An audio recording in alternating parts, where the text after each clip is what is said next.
for business, managing editor for sports, managing editor for, call it whichever name. One critical thing that is missing is the fact that we don't have a well-structured leadership when it comes to the issues of climate change and the functionality of such desks. So one of the things we are calling upon the media industrial players is that we need to prioritize efforts to create functional and sustainable climate change desks. We also thought through this kind of jargon where we have had a scenario where instead of just having fully fledged climate change desk, many people will stroke it with health. And from the presentation we had yesterday, we realized that health is just but a sub-theme of climate change. Why do we then call it climate change and agriculture, for example? Because all these are components, are part of the climate change conversation. So we are proposing that newsroom leaders should prioritize having a scenario where we have a fully fledged desks where people who report on climate, people who report on agriculture, people who report on health, people who report on biodiversity, people who report on blue economy can be collapsed into one, just to see to it that all those sub-themes within the larger climate change reporting is actually captured. Number two, to the media owners, we had a tussle over this about whether they are fully in control of what happens in the newsroom, for example. And we came to a realization that many of us in the newsroom, we will be sent to specific media events, or GIZ has an event at Red Sun Blue, Red Cross has an event in Mandera, please cover for us that, and you go realize that at the end of the day, the conversation that is going on at that particular spot is more of climate change. So what are we suggesting to the media owners? That they should champion financial partnerships for funding and content co-creation to ease logistical pressures, especially on journalists who are covering these particular areas. We also realize that may extend to facilitation and remuneration of staffers. So media owners will actually foster editorial independence and to avoid infiltration of narratives that are not well structured. Also, media owners can have policies on the content creation criterion. For example, we can say, well, if you are coming to work with us as the managing editor, make sure that at least every week we have 2 stories on climate change, or we have 3 stories on this particular subject, so that media owners can actually also take the initiative of shaping the policy within the newsroom so that you have these stories more often. That applies to majorly on digital. Then we went to learning and research institutions, and one of the things we come to agree is that there is need to continually provide training and training material and even the venue. One person in this particular group, of course I will not disclose the source, one person was of the opinion that, look, instead of coming to such a setting, people tend to believe more in, well, I was at the University of Nairobi where I was taught these and these and these particular aspects around climate change. So why can't we then look at it in terms of, can we utilize the available learning institutions to entrench this kind of training into the journalists that either are practicing or they are still students in that case. So that's why we are saying that there is need for learning institutions to provide training and training material as well as venues for such kind of training, what we call refresher courses. Then we expect that now that these learning institutions have experts in these particular areas, why can't they then share data on specific areas of interest that we are pursuing as journalists? Then the academia should also be readily available to provide any needed assistance to particular journalists who are pursuing specific areas. Then also in the process of reviewing the curriculum from time to time, if, for example, more universities engaging stakeholders like you to talk about, rather to review their curriculum related to journalism, then that becomes an opportunity to say that the kind of journalists we have, these are the gaps, so that when they go in to train another crop of journalists, we have these gaps filled right from the start of training. Then for you as a journalist, number one is to be available even to participate in those kind of training, because somebody is taken to Mombasa for a 2 weeks training. They only appear once in that particular training, and the other number of days they disappear into neighboring counties like Kilifi. Then number two, for you as a journalist, you have to explore sustainable opportunities such as grants, fellowships, and many other financing avenues. Then you as a journalist, you have the duty to report objectively. Don't go into meandering around climate change issues, because we need certainty in what we are reporting. Then try as much you can to localize some of the stories to provide depth into context of what you're trying to report about. Then to the government agencies, yesterday they were here making a very big promise that we will be there to support you. When you go to a matanga session, watoto wa marehemu ndio hawa, na tumesema hawa lazima umalize kusoma. But at the end of the day, you realize that none ever went to school. So that's the behavior of the government.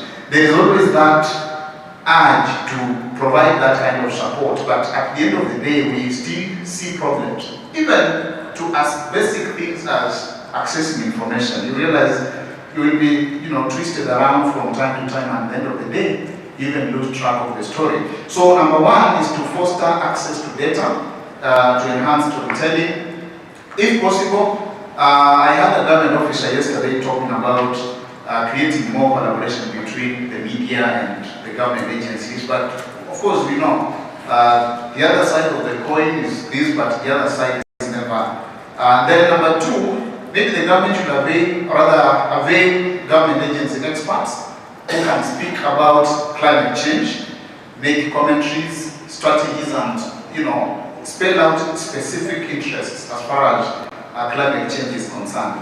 I'm saying this because even the other day you saw when the president, was it the president or deputy president, was talking about, please be available to even comment on some of the things we are doing as the government. So you see there is that gap. So we need people who are available on call to make recommendations, or to just make a comment about something. Like if you are going for somebody for a quote or something, you really want to be sure that when I call the case,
we are proposing that there should be a fostered partnership between CSOs, NGOs, and INGOs, and the government to enhance coverage of issues related to climate change and the environment. That there should be some form of a synergy between all these players, so that when we have hunger in wherever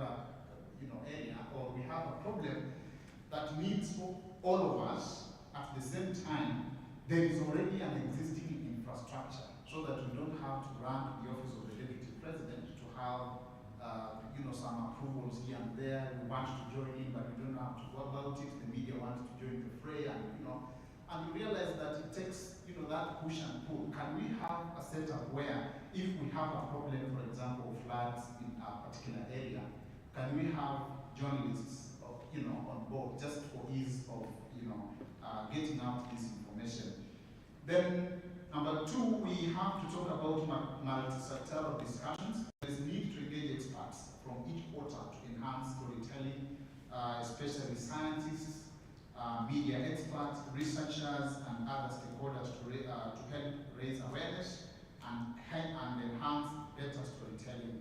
That is not to say that people, for example, in the NGO sector, that's not to say that we are relieving ourselves that responsibility of informing to you people who now come in to shape how the story should look like. No, we are only saying that we can collaborate, but let me do the story the way I feel it.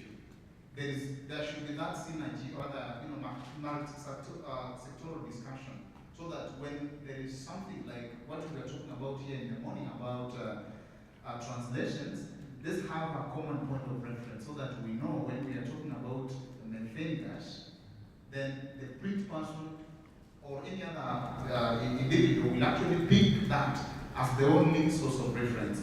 Then number three, can there be a way to collaborate on, especially when we look at marking of international days in the calendar, in the year calendar, events such as International Water Day, Forest Day, among others? Can we see a common face about that particular story? But again, there is a challenge there, because every media house has their own house style, so it may not be possible, but it's something worth looking at. Then there is a dotted relationship between the government agencies. A good example, when there is floods, I understand health issues may arise. I understand issues to do with the loss of livestock, for example, may arise. But then, who should be the person to coordinate all this? If we have a scenario of floods, are we looking at the Ministry of Water, the Ministry of Health, or the Ministry of Interior? There's that blurriness when it comes to who is supposed actually to handle what specific aspect as far as climate change effects are concerned. Then state agencies should adopt digital communication platforms, just like I said. We don't have to wait for Maura or the next person hold of the office. Then question number three asked us to highlight the practical and sustainable enablers for effective climate reporting. We are isolating particularly the question of funding, that there should be some form of dedicated climate change reporting in terms of funding that particular docket, just to see to it that, well, when we talk about putting aside some cash for 15 billion trees, can we see a corresponding kind of financial or other budgetary allocation to that kind of, for information and advocacy efforts? Then researchers and scientists who are well knowledgeable on climate or other on climate issues should actually work with the media. Like we realized, yes, we raised an issue yesterday to do with some of these experts. Well, some of them are masqueraders, as we say, but again, there is need for us to identify who is who in this particular space, so that if it's a question of maybe biodiversity or blue economy, we know this is the kind of people whom we can talk to. What most of us have talked about, expert pooling. We bring together people who think similarly, so that they can exchange ideas on what they are supposed to do. Then, is it also possible to have updated report, maybe country forecast? Yeah, when maybe you want something about the rising water levels in Kenya, for example, or the disappearance of lakes, where can we get that particular data? Is it synthesized enough to inform a journalist who is not an expert in that particular space to make it easier for them to write a story about that particular subject. Then also, we need more of opinion leaders and indigenous knowledge on climate change and environment.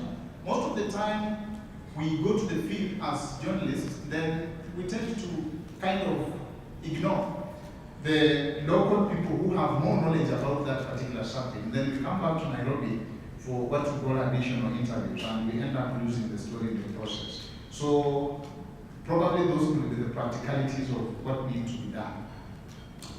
So we now move to question 4, to identify possible topics to be incorporated in the training schedule, or rather module. I must be honest in this case, if we go by what we have here, probably this can be a whole 4-year course at the university. Because there is a lot. But I think from the trainer's point of view, they will be able to collapse them into several rather manageable units. One of the issues we are raising is that there is need to have a module or a topic on climate financing. What does that include? Can we understand what is this climate financing? What is loss and damage? All issues related to climate financing. Number 2, the basics of climate change reporting, the terminologies, adaptation, loss and damage. All those issues can be discussed under that topic. And then number 3, international treaties and commitments. We have had press conferences. So, CS2 here talking about, Kenya has an obligation, Kenya has a treaty on this and that. What are those things? Because as a young journalist, somebody may want to understand. Just like we were taught about the Kavirondo and those Mijiken and many other things. Can you also see that background so that somebody grows into understanding some of these complex ideas? So that when they go to the press conference where L and D is being discussed, they have some background on what L and D is. Then number 3 or number 4, can we have data interpretation and its use for climate change? There's a lot. There's a lot. Can we see some form of interpretation, a packaged course for somebody to understand how do I go about this particular data? How does it make a story? And how best do I use it? When do I use it and all that? Then we also have a suggested topic, COP 101, what to do at the conference. Just basics, what to do at the conference. Be it COP, be it SES, be it UNEA, because we get lost in the.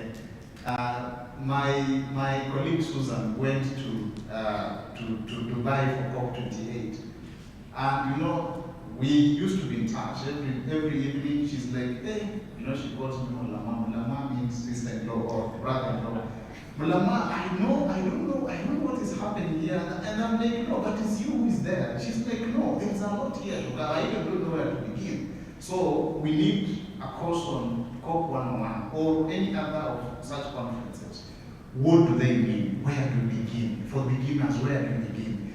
Wamekwambia enda KICC, SES is there, Ruto is there, Museveni is there, those people. And you see, you get lost in the process. Who do you cover and why? Why will you go cover Museveni when Ruto is here? Yet probably Museveni has a better story to talk about Migingo Island and all that. So we need some refresher, rather something on COP 101, what to do at the conference. Another very obvious thing is actually ethics in climate change reporting. I know Media Council has developed a very good ethical issues to follow. Then climate politics, policy, advocacy, and governance. A very also interesting topic you may want also to include. Then another very special one is Africa and climate change, the impact. What does it mean? As in, what is this climate change for Africa? What does it mean? Then maybe we come zero into our region, Kenya. What does it mean to have this conversation? Then can you also see something around investigative reporting in climate change? Maybe financial, like I mentioned up there. Then indigenous knowledge and how it influences climate change communication. Indigenous knowledge and how it influences climate change communication. Then special aspects in climate change. We are talking about the issues of gender, the issues of PLWDs, the youth, and many other things. Then can we also have something on technology and innovation in climate reporting? Probably that is where AI comes in, technology transfer, and many others. How do you synergize the complex issues of climate, now add on the issues of technology? Because technology is one thing that is also hard to report about, but again, then there's this other side of climate change which is now more harder to report about. Can we see more compressed understanding of those two, technology, innovation, and climate change? Then, how does climate change relate to two global crises? That is pollution and biodiversity loss. I think that would also be very interesting. Then the art of climate storytelling for new media. Because how then do you convince a TikToker that, you know what, there is something called climate change and you need to pay attention to it? How do you make it sink in those new form of audiences around climate change? So we have to talk about the art of climate change, storytelling for new media. Then I also feel it's important, or we felt it's important to have something to do with case studies in climate change reporting. Case studies. What are these things that I would call landmark issues when it comes to climate reporting? What are these big stories that we have seen transform a particular narrative, a particular conversation? Like, we all know about the story BBC did about child trafficking and the sale of children in Nairobi here, and Mama Lucy was on the spot for that particular story. Why can't we then have similar case studies, very detailed stories about climate change, and those case studies which can be used to train other journalists or young journalists about how best to go about climate reporting? Ladies and gentlemen, I took much of the time, almost 40 minutes, I'm sorry. Thank you very much for listening in. Thank you. That was comprehensive. Digital media team, we do appreciate, and that will be very good feedback. We will need to get all those comments collected so that we end up now putting them together. And even as he takes a seat, may I now request the next team that's ready? Karibu. Yes. You are doing as a pair? Yes. Oh, okay. Is that right? Good afternoon. Good afternoon.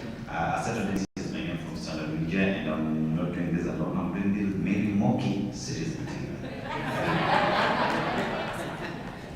Oh, wow.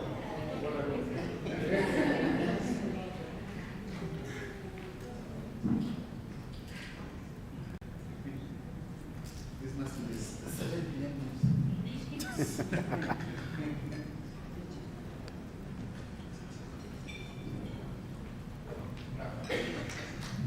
So excited today to prepare for the 7 p.m. news, Karibu Islam, as we start. And we'll just go to the first question, which is...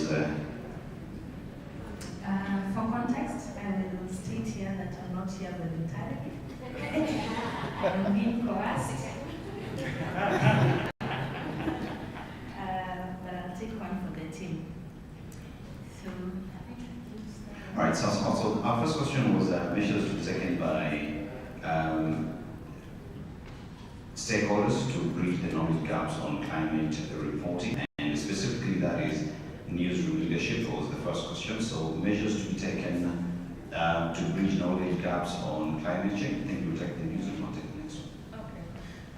Yes, we did have a discussion. On the newsroom bit, we agreed that there's a lot that's needed to be done in regards to capacity building, and that encompasses the whole aspect of, sending reporters for training and, supplying material on climate reporting. And there's also the aspect of being very deliberate with our programming and ensuring that we actually have a segment for climate reporting. And there's also the issue of setting up climate desks and partnerships, and also positioning itself. We did agree that we also have, the onus is on us also to be very deliberate in seeking out these budgets and training opportunities, and also being very deliberate in seeking this knowledge, because as we all know, a newsroom is a very busy place, so you do not expect that your editor will be thinking, oh, I have Mary, I need to send her for training. It's actually a lot of personal initiative. What said is Kujituma. And then there was also the part of media owners, and we did agree that our media bosses actually also need to be very deliberate. And one example we were given is that, like when the year started, the newsrooms were doing their budgeting and planning. We all know that the Olympics is happening, so it's something that was set aside that we need to send a team to the Olympics. But COP is also happening later in the year. Did newsrooms actually sit down and say, we need to send a team to COP? So that's the thing we mean when we say that media owners also have to be very deliberate on empowering reporters in this climate space. The other one is, we also address issues to do with seeking partnerships. That is, several media houses coming together with partners, say GIZ, PACJA, and everyone who's in this space to try see how we can always come together. We want to go to COP. You want to go to COP meeting? Yeah, we want to go to Azerbaijan. So GIZ in the house, PACJA.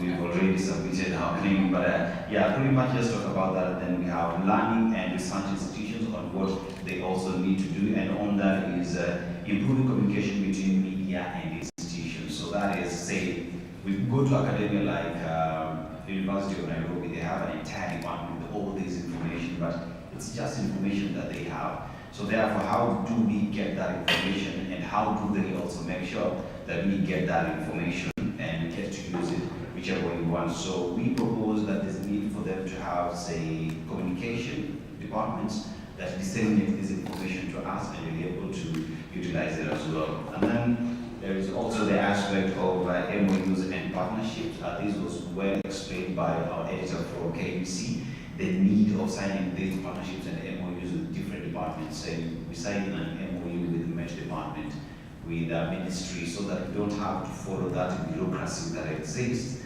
But because we have that, a professor can always communicate with something because already we have signed documents that give them the room to do that. And yes, we also had a very interesting discussion when it comes to government agencies. And our major concern was the red tape that a lot of us encounter when we're reaching out to a government office in regards to seeking information. There's just a lot of red tape. You're asking, first of all, anyone in broadcast, let me say TV, radio, and even print, our turnaround is usually very short. Yeah. So if I'm going to reach out to the CS for environment, for example, this is for example purposes, it's not personal to me, and someone from her office tells me, you need to do an email. I'm reaching out to you at 2 p.m. I need to have a bulletin at 7 and at 9 p.m. Yes, I'll do the email, but what's your turnaround time, So we were requesting for better responses from government agencies. I think that for us and for most of us has been the major stumbling block when it comes to telling our stories. The government agencies are simply not accessible or available for a lot of the stories that we do. And we did suggest to have a media liaison officer in those governments, those government departments, but it doesn't seem to really cure the problem, because it's like once someone gets to government, something just shifts in their mindset. It's not like the same person you knew before. So I think for us that was a major challenge. And then there also seems to be a deliberate attempt to shut out the media, and it's a concern we are seeing with this current administration. The previous administration, government officers and officers were a bit accessible, but this one has just been nearly impossible. I wish Our we had hashtag more. was no problem. So. Yeah, I wish we had more government people here today to hear those concerns.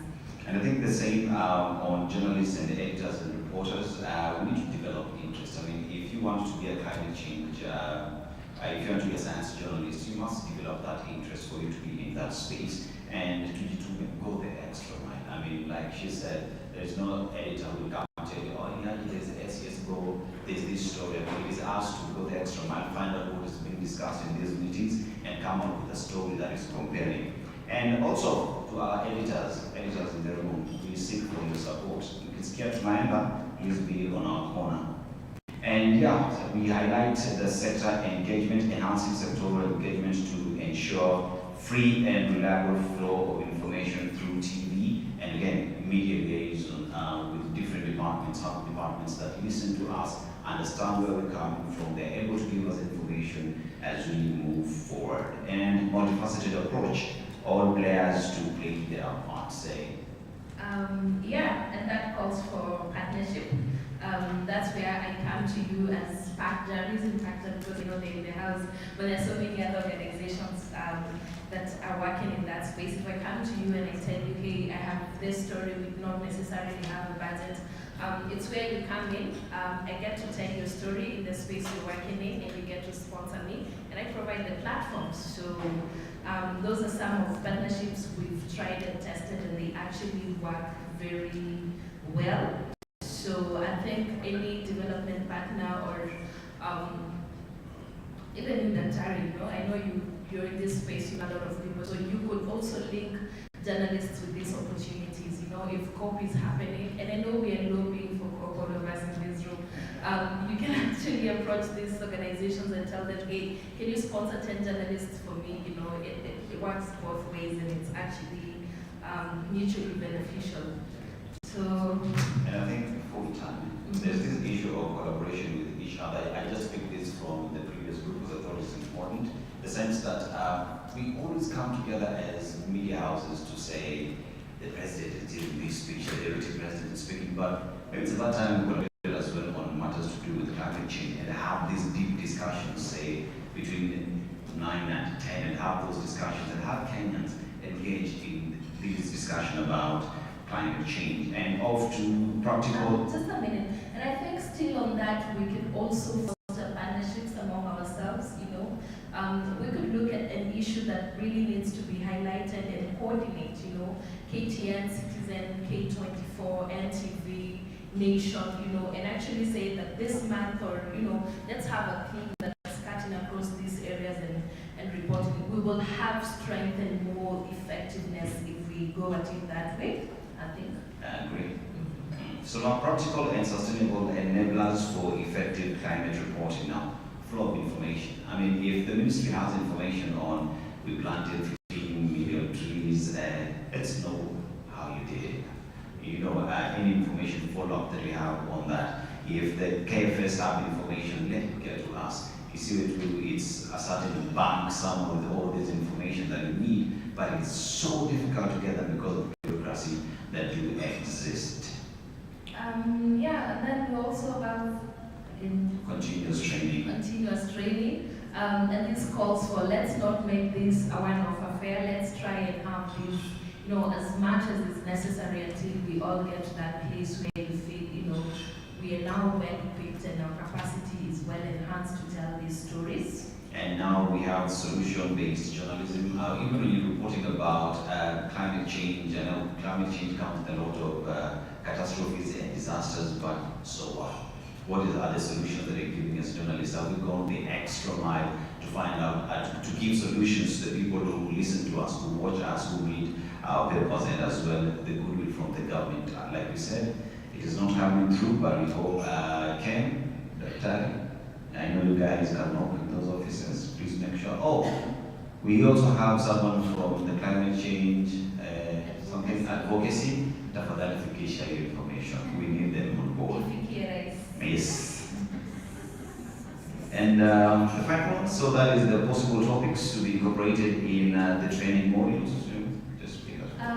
Yeah, so we need an introduction, and by that we mean, we need you experts to actually sit down and tell us where are we, how bad is it, and then we'll be able to disseminate that to the masses. And also the jargon, we need a glossary of those, what it means, how to break it down for, especially our colleagues who are doing vernacular and Swahili. And you want to talk about carbon trading? Carbon credits, carbon trading, climate finance. I think this is a big conversation that is out there, and I think if we get to understand it, we are able to get to people and explain what this means. The other day I was talking to someone on how they're using technology to filter water to prevent people from burning firewood, and they're turning that into an entire conversation around carbon credits, and they're making money out of it. But majority of us know carbon credits. Tupande miti, tupande nyasi, tuuze. Yeah. And then so we go into loss and damage as well. Loss and damage fund is a big conversation at the COPs, even locally talking about it. Floka, Temesi, the money is with the counties right now. So when you talk about all this financing, I mean, it's a big topic that we need to talk about. And Ken, I know you're looking at me, GIZ, money, profiti. Let us just have that as well as part of the module. Yeah, and then we have the COP process, and we realize that a lot of us have challenges when, understanding those terms. What's the conference of parties? What's the negotiation? I'm at the negotiating team, UNFCCC. So I think we as journalists need training to even understand the resolutions, the treaties governing some of these talks. It's an area that we would really appreciate training in. And climate and animals, this calls for, it's a tough balancing act, because on one hand you're telling farmers that the livestock that you have is emitting methane and that's not good for us. How do you tell a Maasai man who's had cows in his generation, in his lineage for generation, that you need to do away with this? So it's really a tough balancing act that we feel we need to handle with a lot of diplomacy, and we would appreciate a lot of help in that regard. Climate misinformation and disinformation, that you said we are adopting and mitigating. So what does that mean? When we have this discussion, let it be a subject that we understand, so that we are not misinformed that we're talking to, so that when we talk about climate change and we report from a point of informing, not disinforming or misinforming. And climate journalism and AI technology is big. The digital crew talked about it, I think, also in terms of harnessing technologies that are there to report on matters climate change would be nice. And then we have the nexus between health and climate change. I know a lot of work has not been done in that space. We've done famines, we've done floods, we've done droughts, but I don't think we've really been able to draw that nexus between health and climate change. And there's really a lot in that space that is affecting people every day. And I think it would be good to actually tell those stories and tell people what's happening to them and why it's happening to them. And then we have road to hope. So when we have these conference of parties that get to happen, I mean, it would be nice if we say right now we know exactly what is going to be discussed in Azerbaijan COP29, and we start preparing ourselves towards that. Therefore, what are some of the information, some of the facilities that would help us cover these conference of parties in a better way? So just a preparation on what a journalist needs to know, how to go about it, when you're going to cover what it is we're looking at, would be beneficial to us when we are reporting. And the narrative for climate advocacy. So pretty much when we talk about climate advocacy, how are we going about it? What is the entire conversation around climate change that we are domiciling ourselves in? So yes, and energy and just transition. And we feel that this is an area that there seems to be a double speak, especially with policy and regulation, because if we have the government telling us that we need to transition to clean energy, That's LPG, that's electricity, and the cost for those, the alternative cost is actually very prohibitive, If you tell someone that you need to start using gas to cook and move away from charcoal and firewood, and the small S6 kg is going for around 15 or so, it's very prohibitive. So you find that our intentions are in a good place, but our actions are actually hindering those. So this calls for a lot of stories, to actually tell and champion, to have the government lower the cost of electricity, the cost of LPG. If it calls for removal of taxes for those commodities or products, then it needs to be done so that we can actually be on the same page. And we talk about media influencers on climate change. I mean, someone talked about TikTok and how we have this conversation on the digital spaces. I mean, our president did a very good job during SES, driving an electric car, good for the photographs and everything, but immediately we go back to our heavy machines. So, I mean, we have this conversation around how exactly we can have this conversation on influencers coming up on this. So maybe driving these cars would be a good thing if we could get them and get to show what's the difference what's the difference to the environment, to the climate when we use clean energy, clean cars. Yeah, and finally we have climate change and children. Again, we need to draw the linkages between that. We need to tell how climate change is affecting children. I look at maybe 2 examples off the top of my head. We have the backflows in Baringo and Lake Victoria. How is that affecting children? These families have to move farther and farther as their land is being reclaimed by the waters. So that means that the children have to walk longer distances to school, or in parts, actually you find that there are no schools, so these kids drop out of school altogether, and this is affecting them. Then we have, tropical diseases that come out as a result of having water in places that it's not supposed to be. So yeah, that's something we need to as well be equipped well enough to tell. And when we talk about climate and children, I think we should not assume that they don't know, because when Kilifi, there's this child who came and was asking the governor, so you are deciding to sell the baobab and you don't involve us? Where's our voice? So they understand what it is they're talking about, and we talk about climate and children, they have to be part of the conversation. And to that, our 9 PM news will be coming.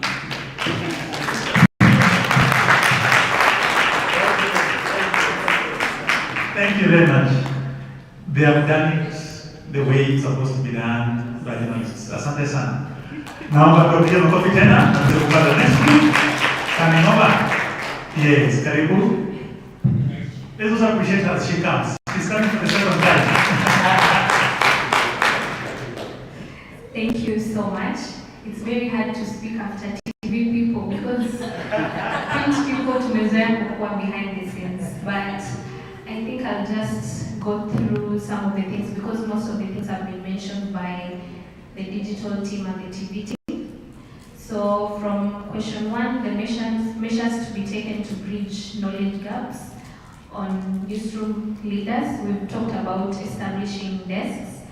I don't think I'll insist on that because I've already talked about it.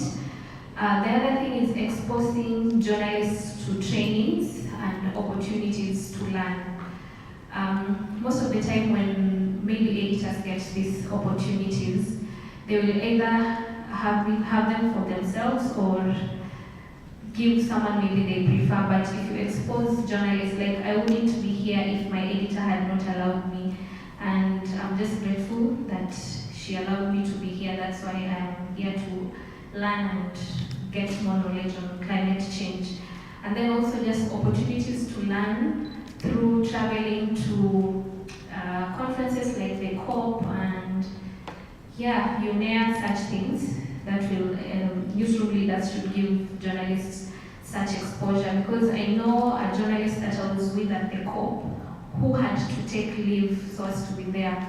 And even when she was there, she couldn't send stories real time because of course the editors could know that she was away in Dubai and not at home on leave.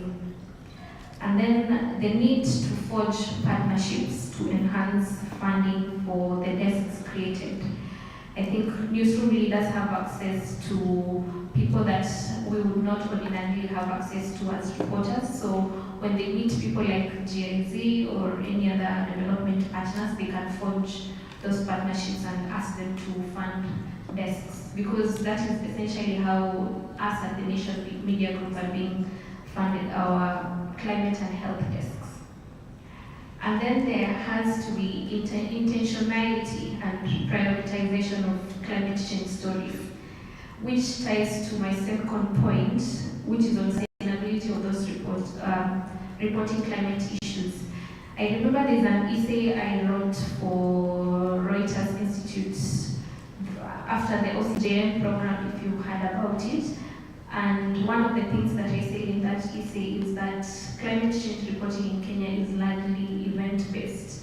So when there's an SES or when there's UNEA or when there's COP, that is when journalists report on climate change. Yet climate change is something that happens every day and needs to be reported beyond just an event. So if newsroom leaders can be intentional in sustaining climate change reporting beyond the events, then that would be great. And then innovation and AI, which I talked about earlier when I was talking about the challenges. If, say, a leader doesn't know anything about open source investigation and you go and pitch to them, I want to work on this story and this is how I want to work on it, then they will not understand or give preference to it. So if they are also equipped with the latest trends in journalism, especially AI and technology, then that will be easier. And then the last point on newsroom, benchmarking with fellow institutions. I would say you can tell there's a difference between how maybe the Guardian reports on climate issues and how the Nation reports on climate issues. So if we know we are not doing well in our reporting on climate issues, we can just benchmark how the Guardian is doing and improve on how we tell our stories. And then for media owners, I think most of the points have been mentioned: mobilizing resources, capacity building on what journalism entails. Most media owners are not journalists, or they have no idea on what journalism is, and even once they don't have an idea on what climate change is. So if they can be intentional in learning or just having an idea on what journalism is, then that would be great. And then independence. Media owners should leave journalists to have editorial independence, which is very hard because it's a business. So I don't know how that will be practical, but that's a suggestion that I think media owners should take up. And then they should also promote innovation, which I've mentioned in my previous points. And they should also pay journalists well, because if you pay them well, then they'll do a good job. Learning institutions, developing and updating the current curriculum in journalism schools. Most of us from the print group agreed that we did not have a specific course on climate change or science communication. Only I think 2 people said that they had a unit on science communication or health and climate communication. So if learning institutions can update their curriculum, or if there isn't, they should develop one to include climate change. And then for research institutions like ILRI and the like, they should do more studies on climate change so that when we are reporting, we can have the latest data and not depend on data that was published even before we were born. And then having specific institutions to teach climate change issues. And we were suggesting things like ILRI, KEMRI to teach climate and health. And then short courses. If you see what like Aga Khan University does, like short courses on climate change, health reporting, if you can have learning institutions to also embrace that, so that journalists can equip themselves if they didn't have the opportunity to learn that when they were in campus. And then learning institutions, especially journalism schools, should invest in equipment. Those of us who went to public universities, you can agree that you didn't have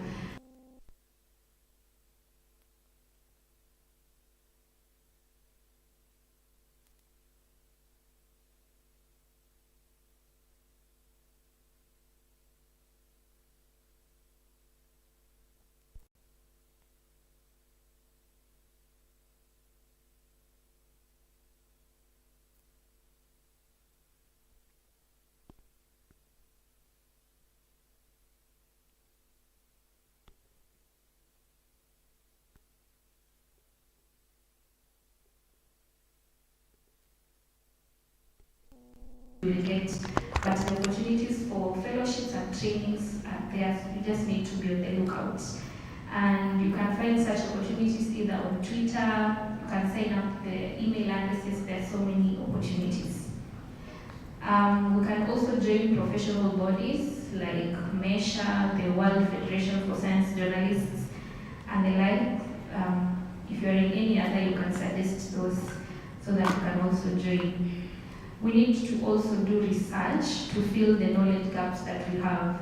Because sometimes we can say that we are writing on a story, but we don't have that just basic research skill on a story that you're working on. You find someone has completely misinformed the audience, yet it is something that they would just go to the internet and read even without calling an expert.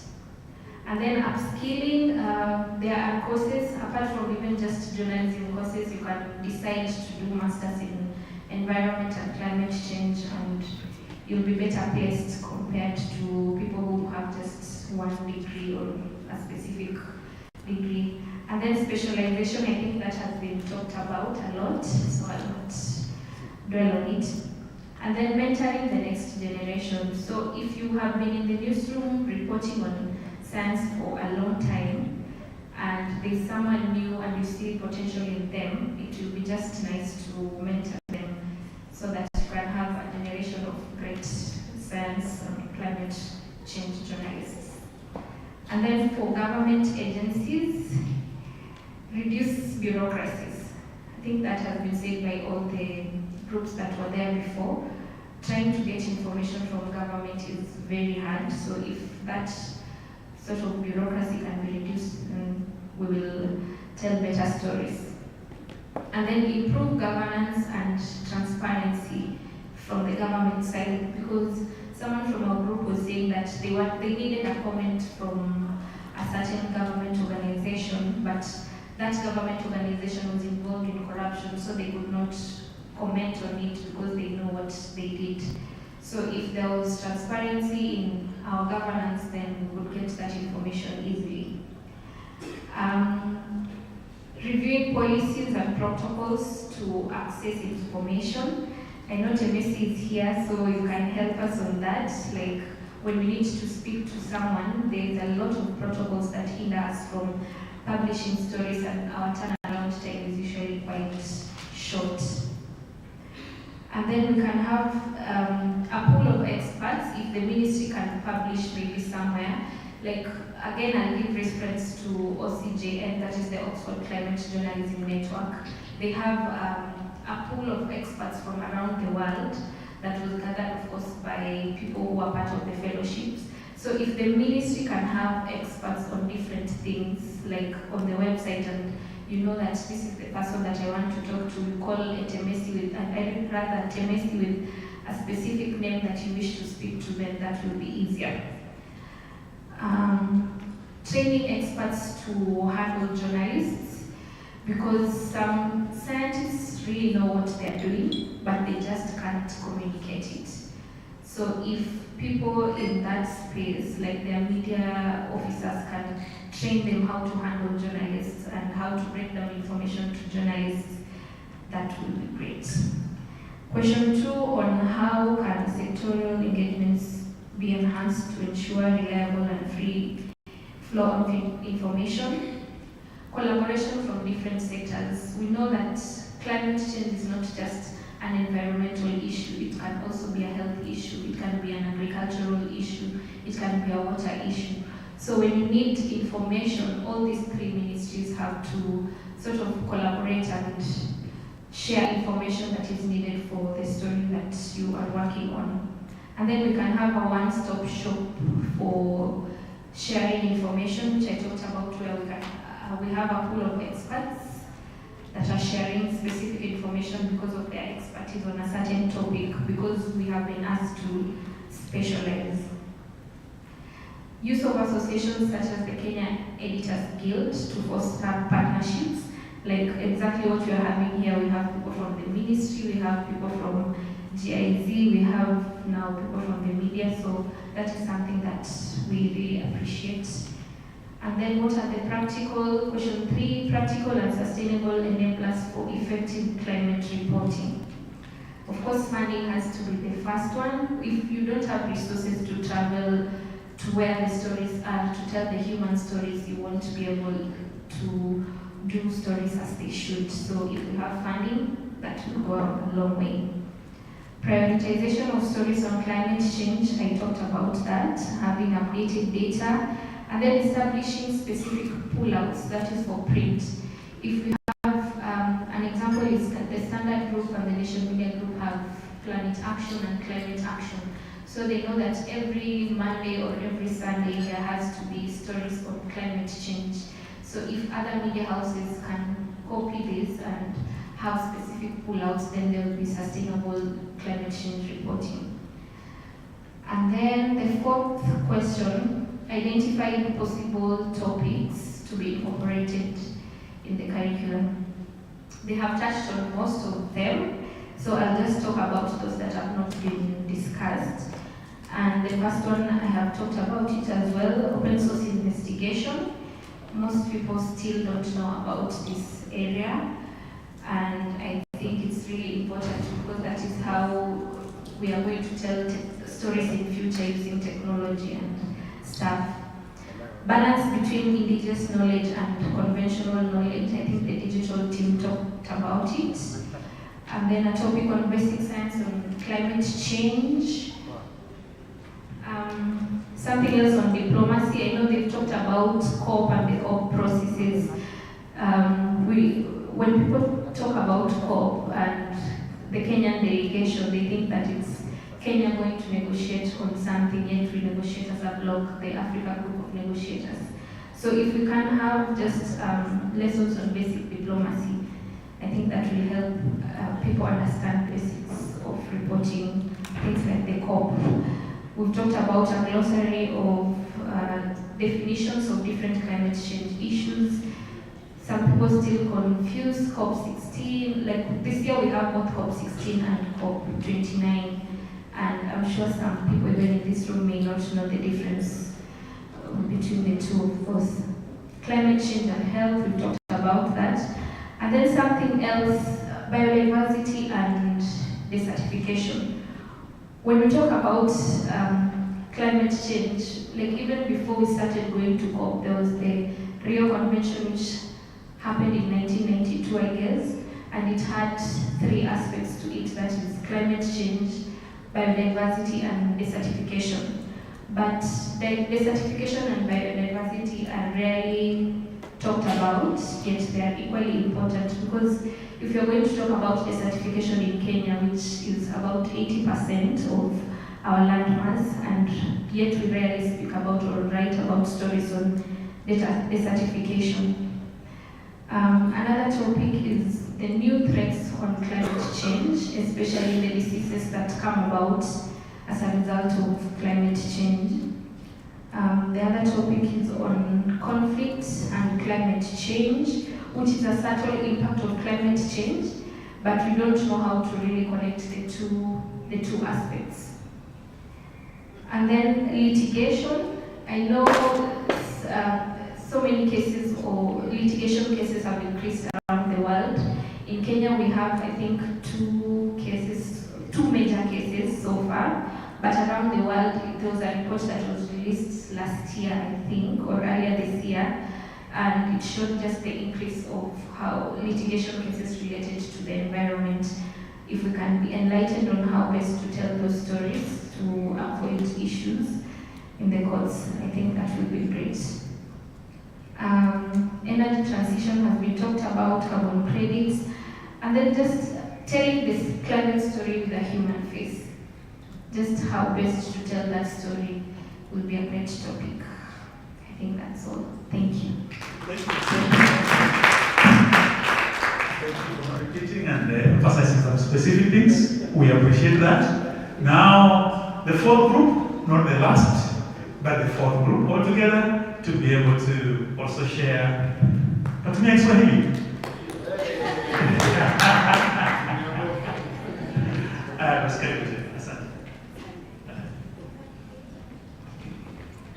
Okay, measures to be taken by stakeholders. On radio, we identified on the newsroom leadership, we identified 2 people, station heads and production lead, stroke editors. And for the station heads, we say that they should allocate time or airtime for climate change. And also, the station heads should grant permission to journalists to attend the workshops.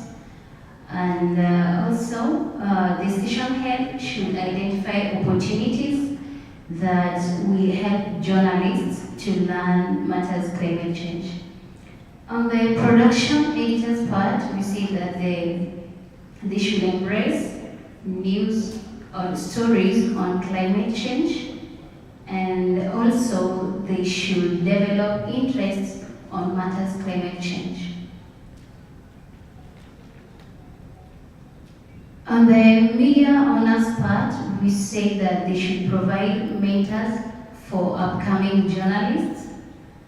Also, they should ensure inclusion of climate change desk and friendly policies. Also, they say that they should hire trained personnel in relation to hiring comedians and on the part of learning and research institutions, they say that the learning institution should provide a list of expertise that will help radio journalists or they can reach out to on specific topics in terms of climate change, and this expertise should be able to translate the terminologies in climate change to local languages. Also, they suggested that the learning institutions should provide sponsorship to journalists and provide also training. On the part of journalists, stroke reporters, they say that the journalists should prioritize the coverage of climate change stories, and they should also interpret the scientific data in a simple manner, and also that journalists should do thorough research before airing any issue. Additionally, they say that journalists, stroke reporters, should adhere to ethical and guidelines and principles of journalism when airing or doing stories on climate change.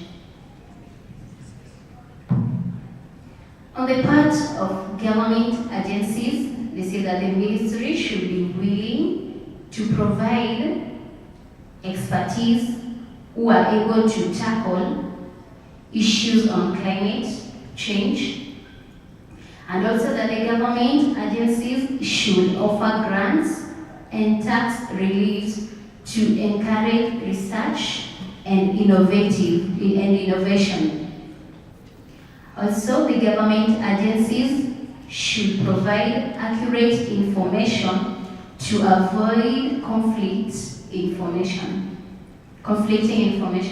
And also, they say that the government agencies should hire trained personnel who have an in-depth understanding on matters climate. And finally, they say that the government agencies should sponsor programs through advertising on radios. On question number 2, how can sectoral engagement be enhanced through free and level flow through radio? And people, we identified the sectors that we spoke of yesterday, and we came up with that the sectors should try to bridge the gap between the scientists and expertise and the journalists.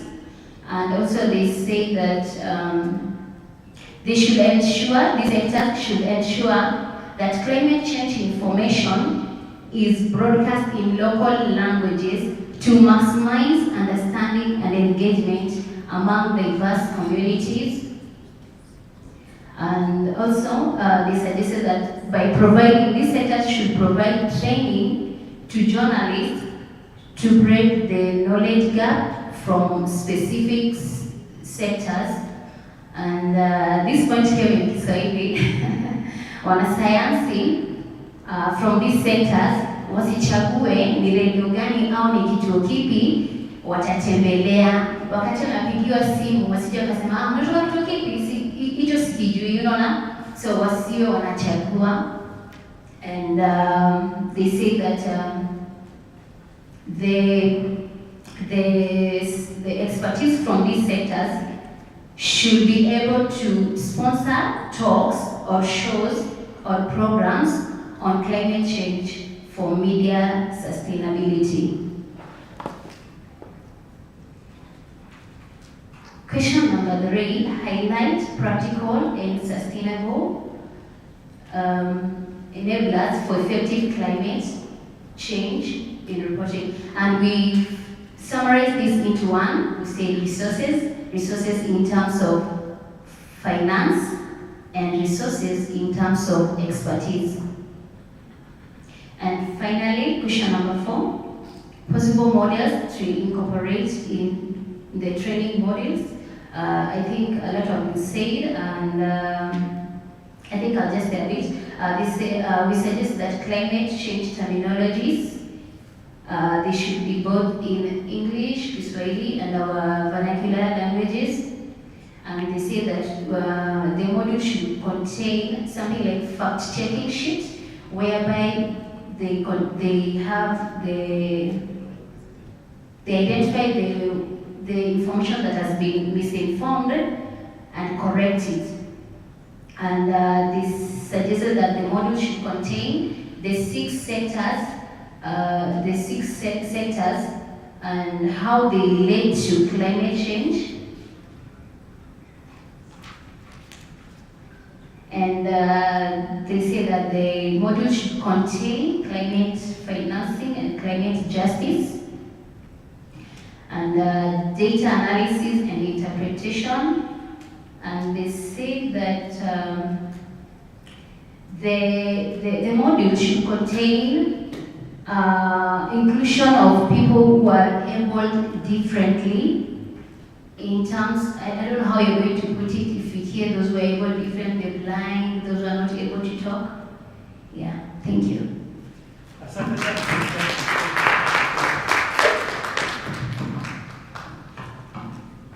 All that has been documented, ladies and gentlemen. I appreciate all the participants, all the groups, the media category, of radio, of the digital category, the print, and which other one have I left out?